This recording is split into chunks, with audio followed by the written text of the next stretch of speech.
My name is Amanda, and I'm a 28-year-old editor at a famous fashion magazine. My husband Zion, 35, is the next president of the large company his father runs. Zion and I first met on a New York City street corner 5 years ago. Back then, I was still a new editor struggling to make my way.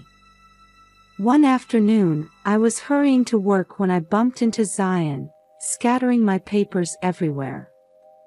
As I frantically tried to gather them, Zion flashed me a kind smile and helped me pick everything up.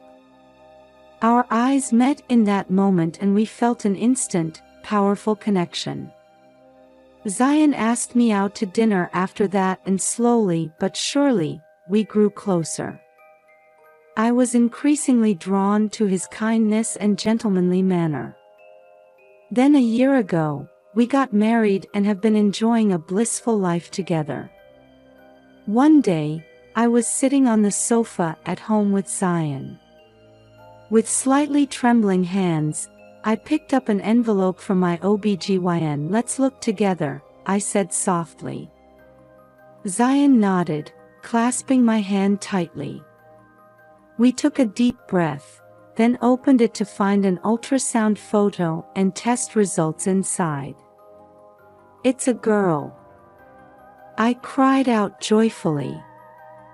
Zion broke into a huge grin and embraced me. "Thank you, Amanda. Our darling little girl.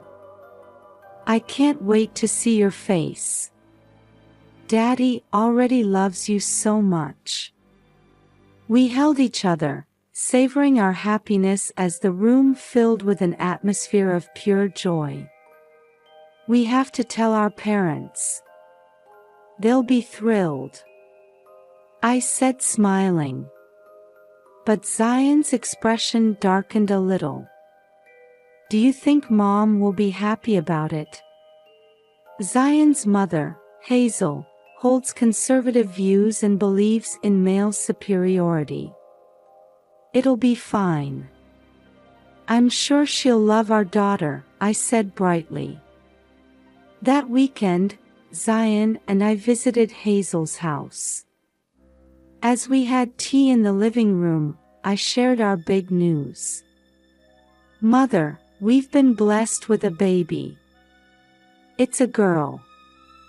Hazel's face instantly clouded over. "A girl? The successor to the company has to be a boy." "Mom, times have changed," Zion interjected. "Be quiet," Hazel yelled. "A girl who can't be the successor is useless." With that, she tried to kick me in the stomach right in front of my eyes. Shocked, I protectively placed my hands over my belly. "Mother!" Zion shouted, shielding me. Hazel glared at us, shaking with rage. "The company's successor must be a boy. I won't accept a girl." Tears welled up in my eyes as I clung to Zion's arm. He stared at his mother sternly. "That's enough, Mother. We're leaving," he declared. We left Hazel's house in silence. The moment we got in the car, I broke down sobbing. Zion held me tenderly.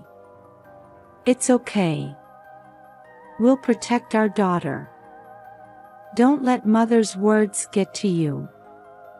After leaving Hazel's, Zion and I had a heart-to-heart. "Mom just needs a little more time. I know once she sees our baby girl's face, she'll open her heart," he assured me. I decided to believe in his words. As the pregnancy progressed, Zion and I gradually adapted to our new life. I continued working while prioritizing the baby's health, taking on duties within reason. Zion started proactively helping out at home, making breakfast so I could relax a bit, tidying up before heading to work, giving his full support however he could. He'd even come home early from the office sometimes. "Take it easy, Amanda. Your health is the most important thing," he'd say, sweetly caring for me. I was deeply grateful for his dedication. Around 5 months into the pregnancy, my belly started getting noticeably bigger. "Today's the day we hear the baby's heartbeat," Zion said excitedly. At the hospital, when we heard our child's robust heartbeat for the first time, we were at a loss for words, overcome with emotion. "Beloved daughter, Mommy and Daddy are here," Zion spoke to my stomach. I instinctively squeezed his hand, my heart full of joy. Zion's support bordered on overboard at times. One weekend, fretting over my growing belly, he spent the whole day shopping and cleaning. But feeling my body getting sluggish from just sitting, I suggested, "I appreciate it, Zion. But why don't we go for a little walk together? Moderate exercise is important." He agreed, if a bit hesitant. We strolled through a neighborhood park, enjoying the peaceful time together. Our bond as a couple deepened along with our preparations for the baby. Unfortunately, Hazel's attitude didn't improve at all. She harassed us with relentless calls to Zion's office and late-night visits to our home. One day, Hazel showed up at my workplace and began screaming in front of my colleagues. "This woman is a useless fool who can't give us a successor." Humiliated and furious, I turned bright red as I escorted her out of the building. "Please stop this, Mother. I'm proud to be having a daughter," I pleaded tearfully. But Hazel glared down at me coldly. "We don't need a girl. If you can't bear a successor, then get out of this family," she declared. On another occasion, Hazel barged into a meeting at my office. "Amanda, you're still working here," she yelled. I tried to respond calmly despite being flustered. "Mother, I intend to balance work and childrearing. I haven't started maternity leave yet, but I'll take time off when appropriate. You needn't worry." But Hazel refused to listen. "You became worthless the moment you conceived a girl. Quit your job immediately," she said, getting emotional. I fought to maintain my composure, but couldn't stop tears from rolling down my cheeks. Just then, my boss intervened. "Ma'am, this is a workplace. Please leave at once," he said, escorting Hazel out of the room. Of course, I told Zion about what happened. He was distraught over his mother's behavior, but desperate to protect me. He called Hazel right away. "Enough already, Mom. Amanda is my cherished wife nurturing our child during this crucial time. Is it really so hard to love your granddaughter just because she's a girl?" But Hazel wouldn't heed her son's words. In fact, her abnormal conduct only escalated from there. One day, Amanda came home from work to find the house ransacked. Fine china was smashed, furniture badly scratched. And on the living room table was a note, "Give us a boy." Hazel had also somehow obtained the contact info for Amanda's friends and was harassing them too. She bombarded them with comments like, "Amanda acts high and mighty but can't even bear a son," and "You should cut ties with Amanda." She was especially relentless in calling Amanda's best friend Jessica. You're friends with Amanda, right? Can't you convince her to quit her job? There's no future for a woman who births a girl. She simply must have a boy. Jessica immediately let me know and reported Hazel's remarks. She reassured me, "You've done nothing wrong, Amanda. We're all on your side." When Zion found out about Hazel's actions, he tried reasoning with her again. "How can you be so cruel, Mom? What you're doing is deeply wounding not only Amanda, but the baby too." But Hazel wouldn't listen. "The moment you learned it was a girl, that child became useless to me," she said coldly. Zion was devastated. Hazel's abnormal behavior grew more serious by the day. We even considered contacting the police.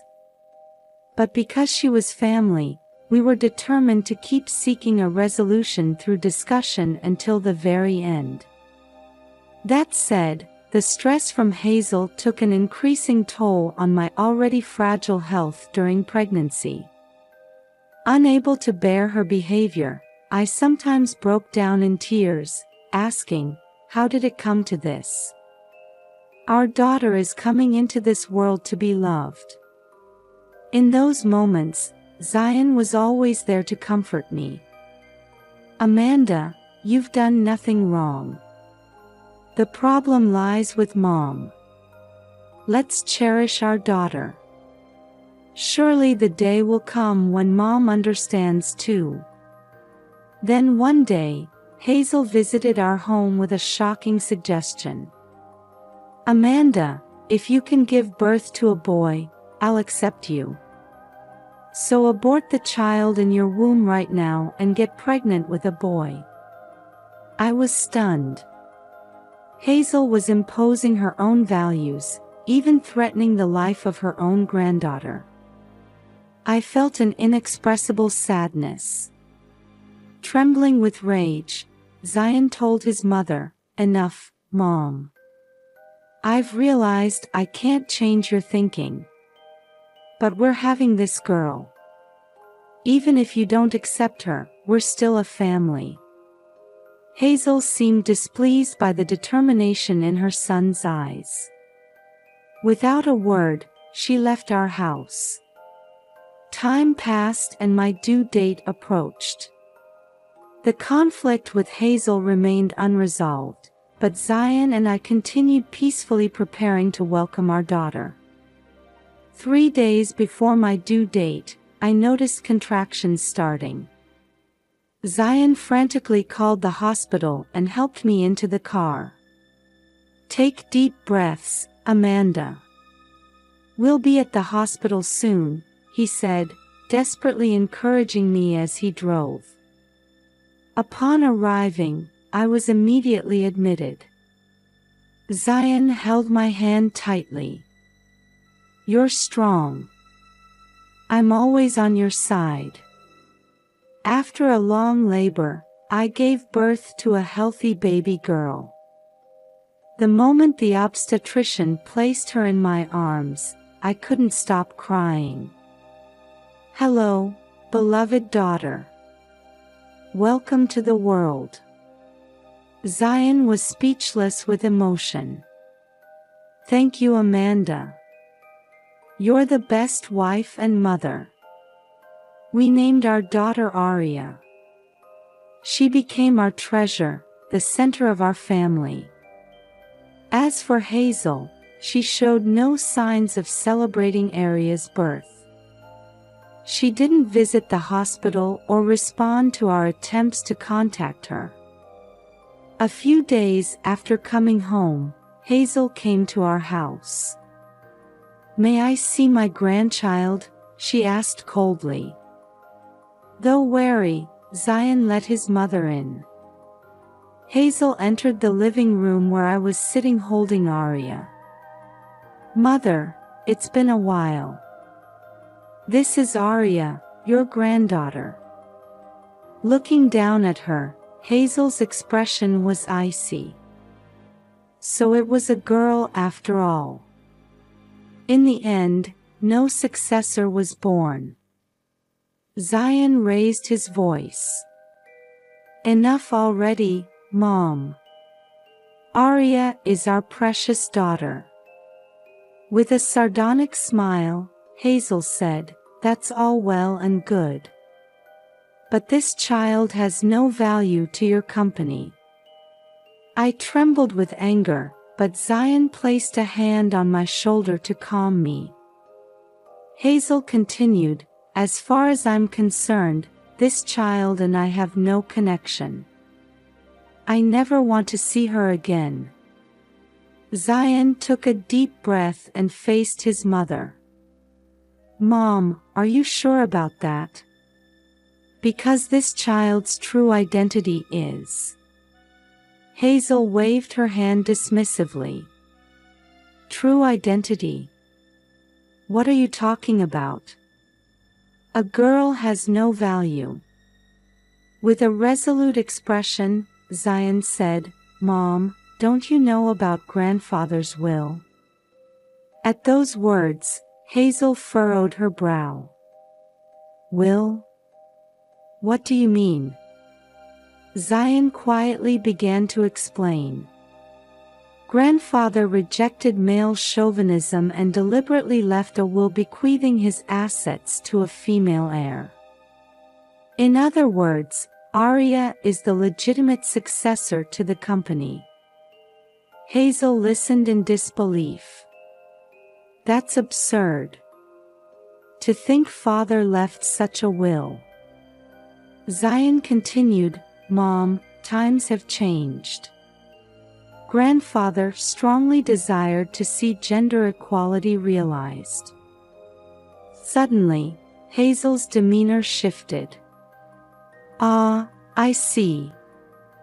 You're right. It's an age of gender equality now. So Arya will be the successor. Well then, I'll have to dote on her." Zion and I stared at Hazel with a mix of shock and anger. He raised his voice, "Mom, you rejected your granddaughter until just now, and now you're conveniently changing your tune." Hazel made excuses in a flustered manner. "No, that's not it. I've had a change of heart. From now on, I'll love Arya." I gave a cold smile and declared, "Mother, you said you wanted nothing to do with this child. As you wish, you will have absolutely no involvement with the assets Arya inherits." Hazel turned pale, at a loss for words. Zion added sternly, "Mom, you rejected Arya and deeply wounded Amanda. Someone like that has no right to have a say in our daughter's inheritance." Desperately, Hazel tried to justify herself. "That's not. I actually do love Arya." I looked at her coldly. "Love her? Mother, what you've done to us can't be called love. Hurting our daughter then changing your stance based on selfish interests is shameful." In a firm tone, Zion said, "Mom, Arya's assets are her own. I'm sorry, but we won't allow you any involvement. That's our answer to the awful way you've treated us." Hazel was speechless, collapsing on the spot. Icily, I declared, "I can't forgive you, Mother. Please leave this house at once." Hazel shakily stood. "Fine. I get it." Leaving those words behind, she left our home. Zion embraced me. "Amanda, you did the right thing. Mom needs to face her own mistakes." 5 years later, Arya had grown into an energetic 5-year-old girl. With adorable curly blonde hair and striking big blue eyes, she was the apple of our eye as Zion and I delighted in our happy, fulfilling days with her. Aria was full of curiosity, loving to read picture books and play in the park. One day, her kindergarten held sports day practice. Aria was chosen to run a race and trained hard. But some kids had trouble running, putting them out of sync. Aria stood up. "Let's all do our best together. Don't leave any friends behind, let's all reach the goal." Her bright words seemed to encourage the other children. The teachers were impressed by Aria's leadership too. That's our Aria. Becoming a big sister who looks out for everyone. She smiled shyly at the praise. We watched Aria grow up healthy, cherishing and nurturing her potential. We could never forget Hazel's horrible actions, but it was healing for us to see our daughter becoming such a cheerful, sweet-natured child. 15 more years passed. Aria had matured into a beautiful, intelligent 20-year-old woman. I was promoted to editor-in-chief of the fashion magazine, while Zion succeeded his father as CEO. Aria interned at her father's company while still in college and was officially welcomed as a member of the firm upon graduation. She was assigned to the corporate strategy department, where she quickly demonstrated her skills despite her young age. One day, Zion consulted Aria about the company's future. "You are the one who will carry this company forward. The day will come, not too long from now, when you'll be at the helm," he said proudly of his daughter's growth. Nodding thoughtfully at her father's words, Aria declared with conviction, "Dad, I will grow this company into a global enterprise. And I'll make it a company where anyone can thrive, upholding the principle of gender equality. That's my dream." Zion's eyes crinkled at Aria's proclamation as he gripped her shoulder firmly. "If anyone can do it, it's you. I'll support your dream with everything I've got." 20 years ago, Hazel's prejudice and discrimination caused me and my family great pain. But we overcame those hardships and deepened our bonds. Amidst this, Amanda and Zion's wedding anniversary arrived. To express her gratitude to her parents, Aria personally planned a commemorative dinner. "Mom, Dad, today is a special day for you too, so I'm going to be your host," she announced happily, as Zion and Amanda smiled sentimentally at their daughter's growth. The dinner table was adorned with mementos of Amanda and Zion's life together, carefully arranged by Aria. Their wedding photo, a drawing of the family Aria made as a child, a recent picture of the three of them. "Mom, Dad, I'm so happy I was born into this family. Thanks to your protection, I can pursue my dreams," Aria said, bringing tears to her parents' eyes. "We were able to persevere because we had you, Aria. Your smile is our source of strength," Zion said, clasping his daughter's hand.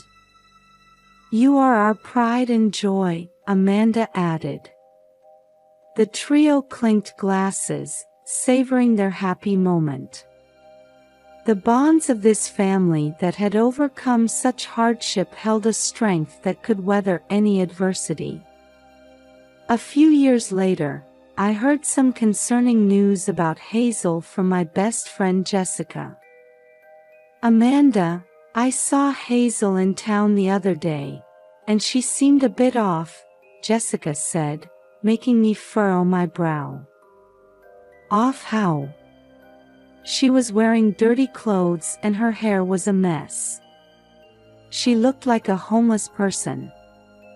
I tried to talk to her, but the moment she saw my face, she ran off like she was trying to escape. I was left with mixed feelings upon hearing Jessica's account. I couldn't hide my shock at how much my former mother-in-law had changed. I also heard from an acquaintance of Zion's that while Hazel was living alone, she often fell behind on rent. She's living on a pension and seems to have no money. But she's too proud to rely on anyone. The acquaintance continued, I heard she was even caught shoplifting at the supermarket by a security guard recently. She must be struggling to afford food. Taken together, these stories painted a picture of Hazel being driven into a corner both financially and emotionally. Learning of her current state, I was at a loss for words. Zion also seemed shocked, saying, I can't believe this is happening to Mom. What can we do? I mused aloud, but Zion shook his head. Amanda, I appreciate your sentiment, but Mom badly hurt you and Aria back then. That's not something I can easily forgive, even now. Though conflicted, I had to agree with Zion's view. Without knowing if Hazel had reflected on her past mistakes, we couldn't simply reach out. More than anything, I myself hadn't fully forgiven her treatment of me. Still, it makes me sad somehow, I said. While accepting my feelings, Zion encouraged me not to lose hope. I'm disappointed about Mom too. But we need to focus on our own lives. Being there for Aria's future, fulfilling our dreams together, that's what matters most. I smiled at Zion's forward-looking perspective. You're right. We have Aria. For our daughter's sake, I need to stay strong. Zion nodded resolutely. Exactly. The three of us will join forces and keep living happily. Just then, Aria entered the room. Mom, Dad, what are you talking about? I smiled at her tenderly. We were just saying how glad we are to have you, Aria. And how we want to keep making happy memories with you. She gave an embarrassed but joyful grin. Then Zion piped up, all right, let's all go out for a delicious dinner tonight. Where's that restaurant you love, Aria? The Italian place with the yummy pasta, she answered brightly. Our daughter's innocent smile soothed us, allowing us to forget our troubles for a while. It's decided then. Let's go eat a ton. With Zion's rallying cry, we started walking toward a bright future.